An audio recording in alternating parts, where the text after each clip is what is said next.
에베소서 1장 1절에서 6절입니다. 우리 다 같이 한 목소리로 합독하겠습니다. 시작.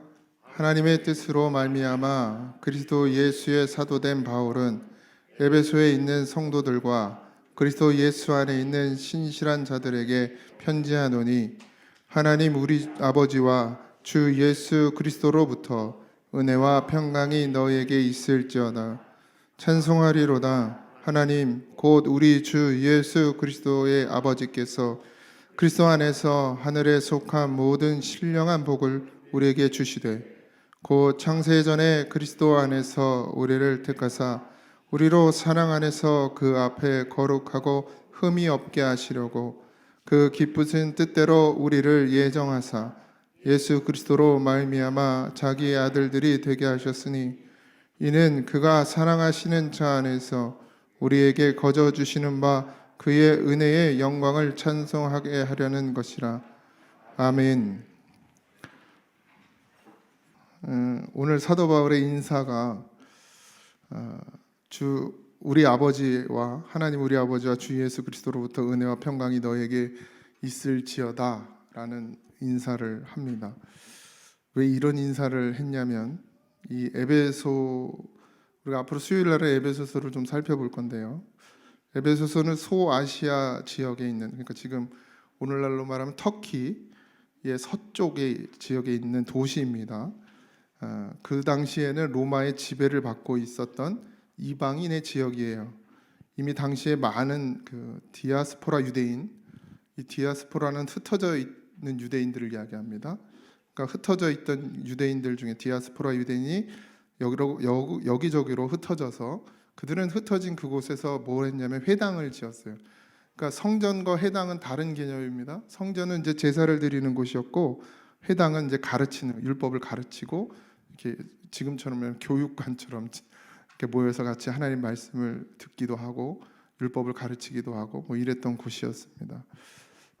그런 회당들을 다 세웠어요. 가면 디아스포라 유대인들이. 그리고 그 회당을 중심으로 종교 생활에서 성전을 지을 수는 없었고요. 그렇게 종교 생활을 했었습니다. 그래서 바울도 전도 여행을 떠나면 항상 어느 도시 가든지 일단 그 유대인들이 그곳에 머물고 있으니까 그 회당에 들어가서 복음을 전합니다. 그런데 그 유대인들이 있는 회당에 가서 복음을 전하면 늘 천대받기 일쑤였어요. 그들은 워낙 율법주의에 유대교에 강한 사람들이었기 때문에 복음을 듣지 않으려고 했던 것입니다. 그렇게 복음을 전하고 바울이 그렇게 쓰임 받으면서 에베소 교회도 작은 이제 교회가 세워지게 됩니다. 뭐 건물을 얘기하는 것은 아닙니다. 그리스도에 있는들의 모임이 시작합니다. 당시 에베소 교회는 되게 상당히 초라했습니다. 상공업이 발달했고 항구 도시였어요, 에베소는. 그래서 그 상공업 그리고 항구라는 그런 조건들 때문에 다이아나라는 여신을 숭배하는 것이 강했습니다. 뭐 지역마다 있죠. 우리도 바닷가 가면 예전에는 복음 전도하기 쉽지 않았죠. 그들의 미신이 워낙 강했기 때문에. 그런 것처럼 그것을 강하게 믿었고, 그리고 이제 상공업들이 발달하고 항구 도시다 보니까 무역이 발달하고, 그러다 보니까 이제 건물들을 잘 지어놓고, 그러니까 좀 부한 나라였죠. 그러니까 농사 짓는 동네랑은 좀 다르게. 그래서 풍요로움이 가득했습니다. 근데 그 물질의 풍요로움이 오면 항상 뒤에 따라오는 게 뭐예요? 태폐와 향락, 술 취하고 방탕한 그런 곳이 또 이 에베소 도시였습니다. 그러다 보니 그런 지역이다 보니 교회 건물은 변변하게 있을 수가 없었고, 그러니까 발달할 수가 없었고 부흥할 수가 없었죠. 여신이 있었죠. 그리고 그런 태폐와 향락이 가득한 곳이었으니까 예수 복음을 전하기는 쉽지가 않았습니다. 그리고 예수를 믿으려고 하는 사람도 그렇게 많지가 않았어요. 왜요? 부족함이 없으니까. 뭐 잘 먹고 잘 사니까. 그리고 놀고 술 마시고 노는 게 더 좋으니까. 그랬던 그들, 그곳에 사도 바울이 복음을 전하고 신자들이 생겨났죠. 유대인과 이방인들이 같이 모여서 교회에서 예배를 드렸습니다. 그런데 이 목사도 없고 교회도 연약하고, 근데 또 유대인만 있는 것이 아니라 유대인과 이방인이 같이 있었고, 지금은 우리가 이해하기가 참 어렵지만 그 당시에 유대인과 이방인이 같이 한다는 것은 상당히 어려운 문제였습니다. 우리나라도 조선시대에 보면은 양반 상놈, 그래가지고 그것 때문에 예수 믿기 되게 어려운 것도 있었고, 또 남자 여자 이렇게 나눠서 예배드리는 거 아시죠? 이쪽에 남자 이쪽에 여자 커튼 딱 치고 그랬던 시절을 생각하시면 아마 좀 이해가 쉬울 겁니다. 지금 말하면 뭐 그게 뭐 큰일이야 라고 생각할지 모르겠지만, 이 유대인과 이방인들이 한 곳에 머물러 있는다는 자체가 말이 안 되는 거였어요. 유대인들은 이방인 그러면 이제 어떤 사람 취급을 안 한 거예요. 완전 죄인이고 저 죽어마땅한 저런 것들을 쓰레기 같은, 그렇게 생각했단 말이에요. 하나님을 믿는 자기들만이 오직 진정한 하나님의 사람들이라고 생각했다는 말이에요. 근데 함께 하는 것도 어려운 그런 지경의 에베소 교회였습니다. 교회를 향한 지금의 우리 교회, 그러니까 지금 우리나라, 지금 우리 교회, 이 대한민국에 있는 교회들도 별반 다르지 않다라는 생각이 듭니다. 물론 좋은 건물을 가지고 있고 좋은 시설을 가지고 있고 많은 성도들이 교회를 나오고 있지만, 정말 교회다운 교회로 세워져 있는지 한 번은 좀 우리가 물음표를 찍어봐야 되지 않나라는 생각이 듭니다. 영광을 찾기가 어려워진, 그러니까 하나님의 빛을 찾기가 어려워진 교회. 교회는 점점 많이 물론 이제 많이 쇠퇴했지만, 우리 교회가 부흥하고 많은 교회 건물들이 서나고 뭐 상상을 할 수 없어요. 큰 교회, 서울에 있는 큰 교회 뭐 몇만 명의 성도가 된다는데 나는 상상이 안 가요. 그게 도대체 어디서들 다 그렇게 모이는지. 그런 교회들이 있음에도 불구하고 대한민국의 교회는 빛을 잃어가고 있다라는 것입니다. 그래서 좀 마음이 안타깝기도 하고, 이것이 어떻게 이렇게까지 되었는지 우리가 에베소를 살펴보면서 하나님이 기뻐하고 정말 하나님이 원하시는 교회, 하나님의 영광을 나타내는 교회는 어떤 교회인지를 우리가 배워가는 시간이 됐으면 좋겠습니다. 죄송해요, 제가 감기가 걸려가지고.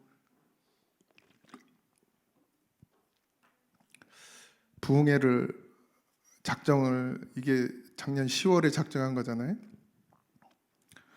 계획을 짠 거고 이제 공식적으로 발표하고, 이번 주는 내가 몸조심하고 그리고 잘 컨디션 조절해서 하루 종일 설교를 해야 되니까, 말씀을 전해야 되니까 해야지 그랬더니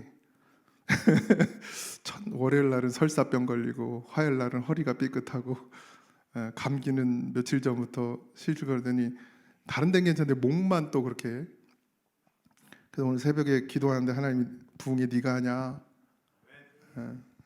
그러니까 저는 제 몸을 잘 조절해서 하면 될 줄 아는 거죠.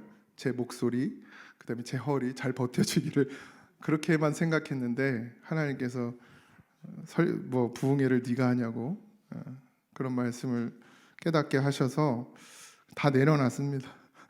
소리가 안 나오면 안 나오는 대로 그렇게 이해하시고, 어쨌든 예수님의 은혜와 평강 그 자체이신데, 예수님을 영접한 사람은 그러면 예수님이 은혜와 평강 그 자체이니까, 오늘 사도 바울이 이야기한 것처럼, 그렇다면 예수님을 영접한 우리도 마찬가지로 은혜와 평강이어야 합니다.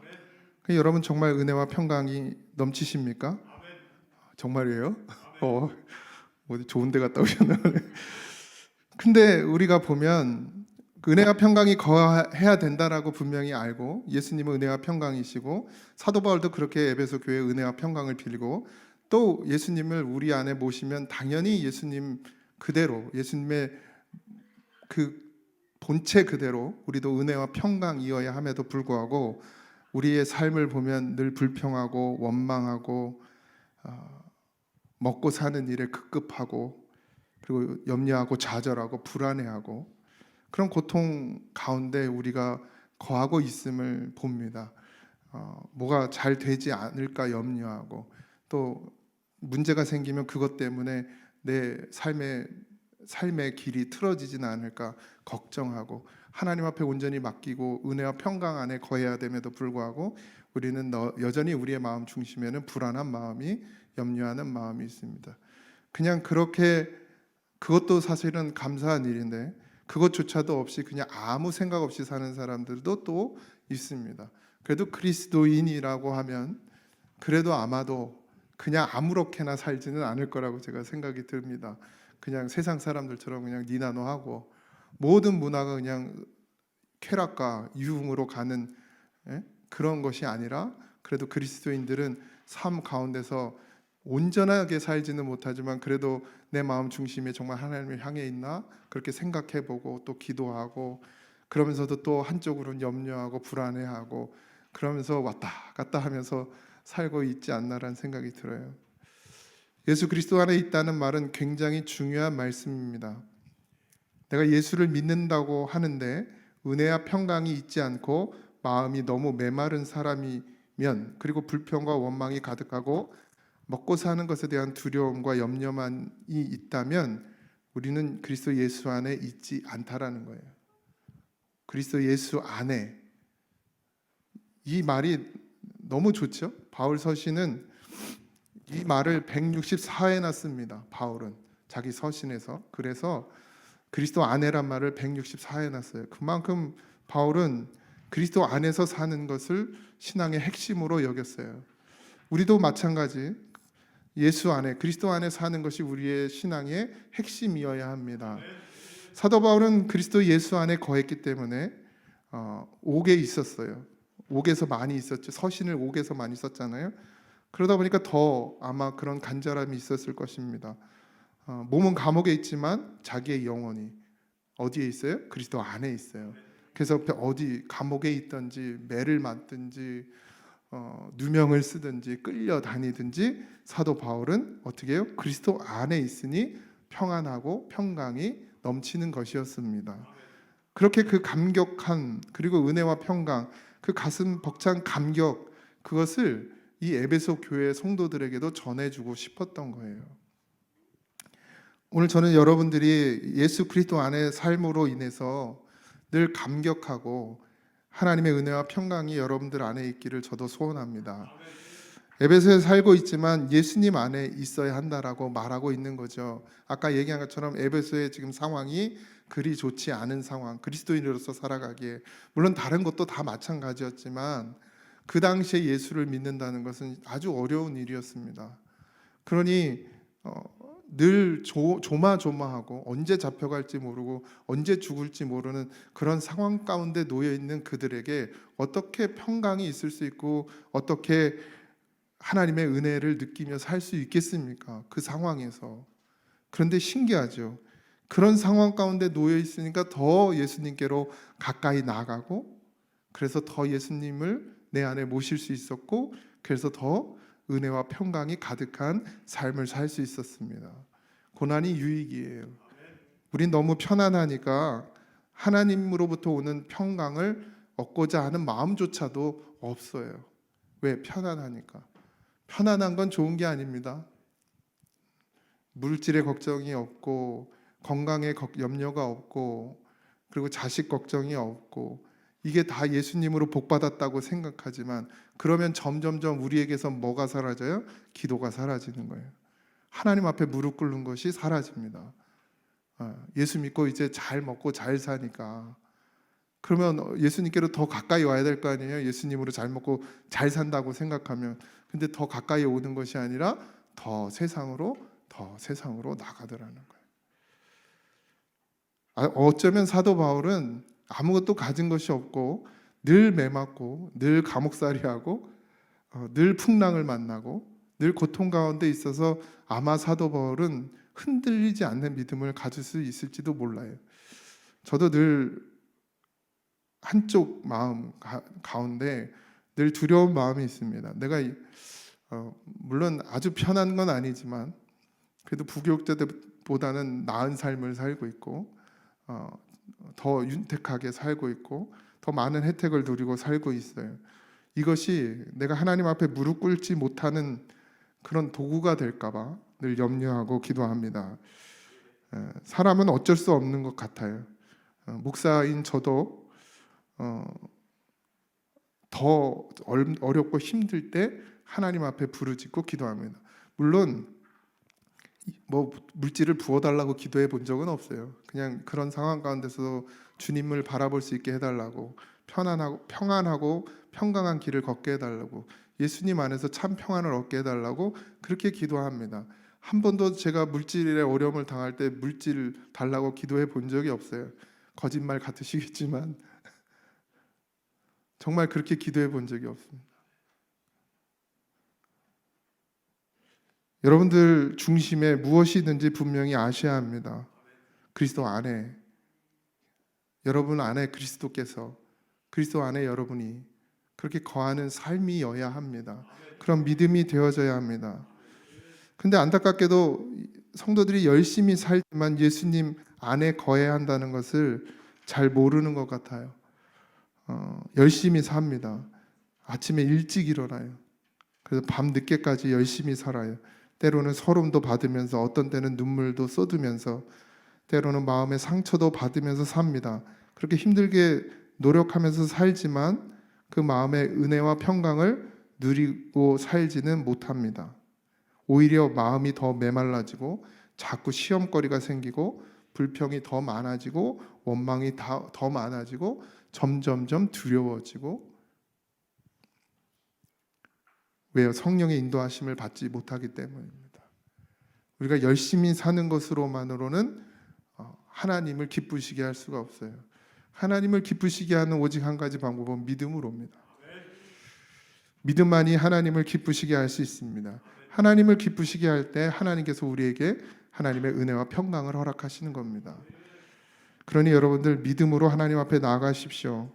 아무리 좋은 집에 살고 아무리 좋은 차를 타고 아무리 좋은 것을 먹어도 예수님 안에 거하지 않으면 만족이 없습니다. 안 해봐서 잘 모르겠지만 정말 좋은 차를 타면, 어느 정도 좋은 차를 타면 만족이 있을까요? 얼마나 좋은 집에서 살면 만족이 있을까요?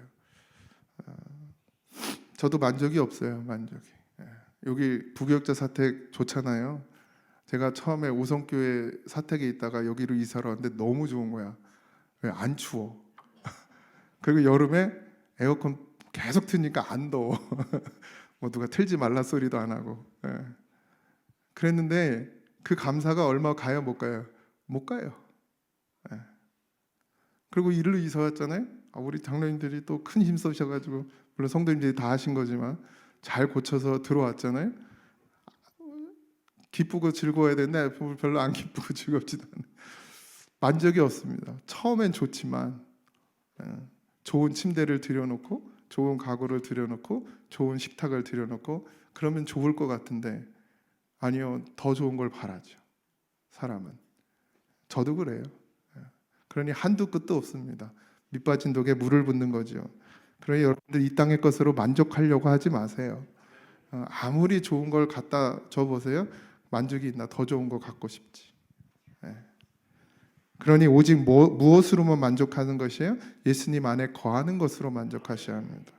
고린도후서 4장 4절에 그 중에 이 세상의 신이 믿지 아니하는 자들의 마음을 혼미하게 하여 그리스도의 영광의 복음의 광채가 비치지 못하게 함이니 그리스도는 하나님의 형상이니라.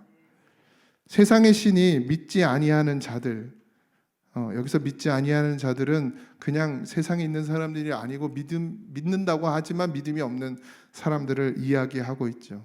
그래서 마음을 혼미하게 한다고 했습니다. 세상의 것에 마음을 빼앗기게 만드는 거예요. 그래서 더 가지려고 하고 더 누리려고 하고 더 쌓으려고 하고, 근데 뭘 하죠? 혼미하게 만들어서 만족함이 없게 만들어요. 그러니까 어떻게 해요? 이만큼 쌓으면 또 이만큼 쌓고 싶고, 그러니까 이만큼 쌓으면 이제 믿음 생활할 것 같죠? 절대 안 합니다. 그러면 또 어떻게 해요? 더 이만큼 쌓아야 돼요. 또 이만큼 내가 이만큼 하고 나면 내가 믿음 생활 잘해야지. 거짓말입니다. 그럼 또 어떻게 해요? 이 세상 영은 그렇게 자꾸 우리를 더 높은 곳을 향하여 가게 만드는 거예요. 그러니 거기 속으니까 맨날 세상에 빠져 살 수밖에 없죠. 그러니 언제부터? 지금 이 순간 예수 안에 사셔야 합니다. 예수 안에만 만족함이 있어요. 예수 안에만 여러분들 은혜와 평강이 있습니다. 여러분들 지금 삶이 편안하셔서는 안 돼요. 삶은 괴로워야 합니다. 그래서 괴로워서 어디로 가야 돼요? 하나님께로 와야 돼요. 그래서 늘 하나님께 기도해야 됩니다. 그 문제를 해결해 달라고가 아니에요. 그 문제가 있음에도 불구하고 나는 예수로만 삽니다. 주님, 예수님만 내 안에 거하여 주시고 그 상황 가운데서도 내가 평안하게 하여 주시옵소서. 폭풍우가 몰려와도 그저 그 길을 걸어갈 수 있는 그런 믿음을 달라고 기도해야 하는 것입니다. 우리 모두가 그렇게 되길 소원합니다. 예수님의 은혜와 평강의 주님이면 예수님이, 그럼 이 세상의 신은 사망의 영입니다. 그래서 사망의 영은 늘 죽음을 생각하게 하고 늘 부족하다고 생각하고 더 가져야 한다고 생각하고 그렇게 만족이 없게 만들어요. 그래서 만족이 없으니까 뭐예요? 늘 불안한 거예요. 그리고 늘 뭐가 가득해요? 원망이 가득한 거예요. 간장종지에 밥을 먹어도 기뻐하고 감사할 수 있어야 됩니다. 일주일 내내 그렇게 드셔도 감사하고 기뻐해야 할 수 있어야 돼요. 그것이 예수의 사람입니다. 그런 믿음이 되어주시길 바랍니다. 아무것 가진 거 없어도 오직 예수로만 삽니다라는 고백이 여러분들이 있기를 원합니다. 예수님은 그러시려고 죄에서 고통당하는 이 만족 없고 늘 불안해하고 늘 염려하고 그 죄 가운데 빠져있는 우리를 구원하시려고 십자가를 지셨습니다. 그러니 삶 가운데서 벗어나셔야 합니다. 그 죄악된 삶 가운데, 죄악이라고 하니까 뭐 되게 큰 죄를 져야 죄악이 아니라 하나님을 잊어버리고 사는 삶이 죄악된 삶이에요. 하나님 없이 살 수 있다고 생각하는 것, 여러분들은 아니라고 부인하겠지. 나는 하나님 잘 믿는다고. 하지만 잘 보세요. 정말 하나님을 믿는 믿음으로 살고 있는지, 아니면 여전히 나는 원망하고 불평하고 불안해하고 있는지 여러분들 스스로가 아실 것입니다. 그러니 예수를 믿음으로만 이 고통 가운데서 벗어날 수 있는 거예요. 아무리 쌓아도 고통이 없어지질 않아요. 아무리 쌓아도 만족이 생기질 않습니다. 아무리 가져도 불안함이 사라지질 않아요. 오직 뭘로만요? 예수 믿음으로만 만족할 수 있는 겁니다. 그러니 그런 예수 믿는 사람이 남을 돕는 거예요. 돈이 많아서 돕습니까? 내가 이만큼 부자가 되면 그러면 내가 이제 구제하며 살겠다고, 내가 선교하며 살겠다고, 다 뻥입니다. 그런 사람은 절대 못해요.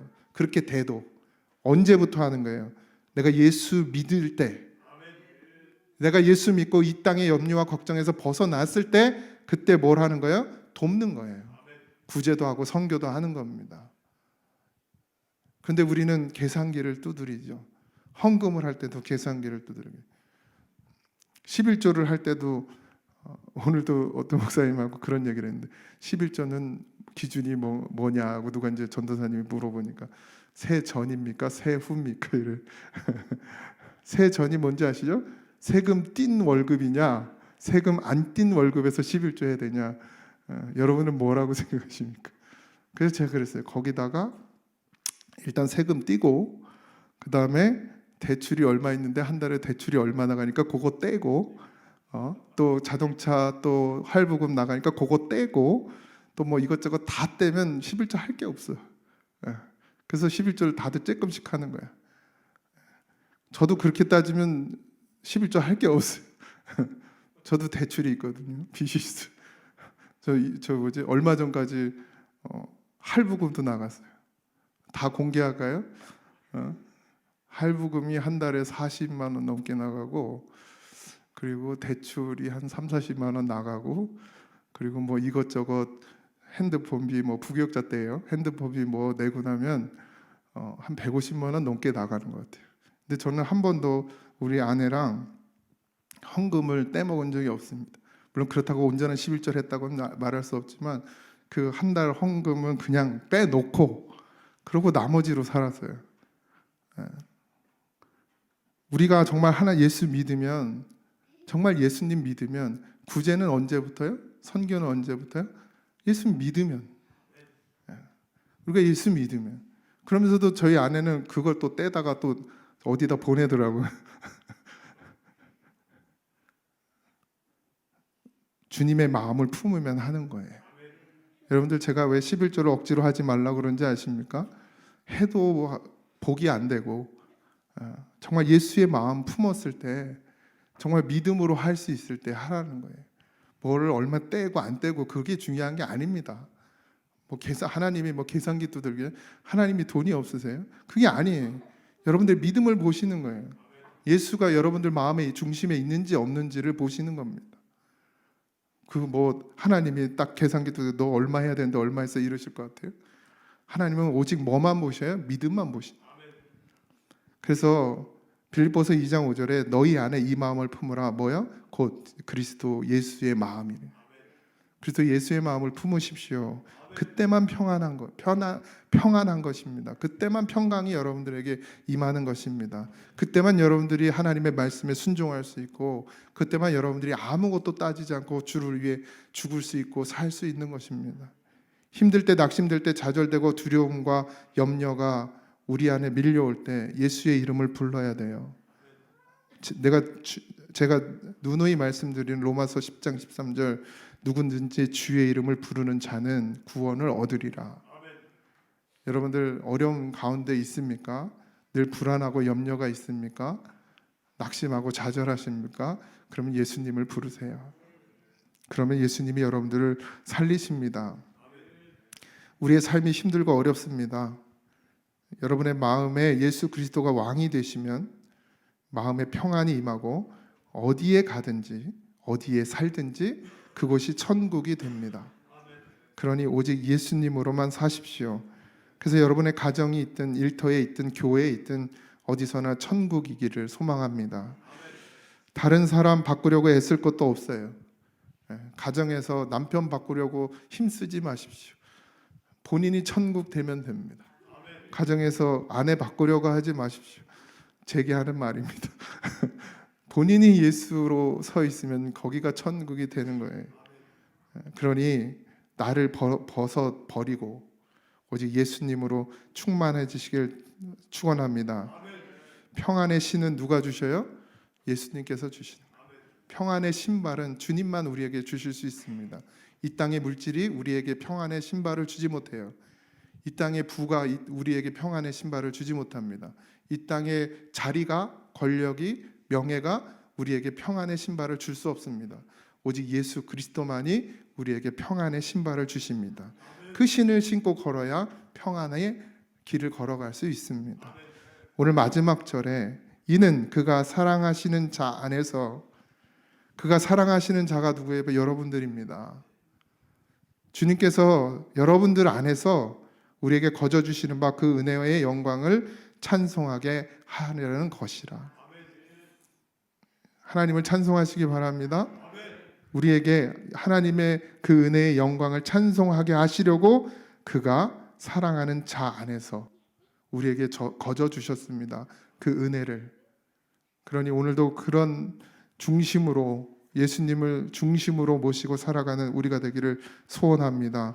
오직 믿음으로만입니다. 예수님 안에 거하여서 사도 바울이 에베소 교회에 말한 것처럼 여러분도 예수 안에 거하셔서 은혜와 평강이 늘 삶 가운데 넘치기를 주님의 이름으로 축원합니다.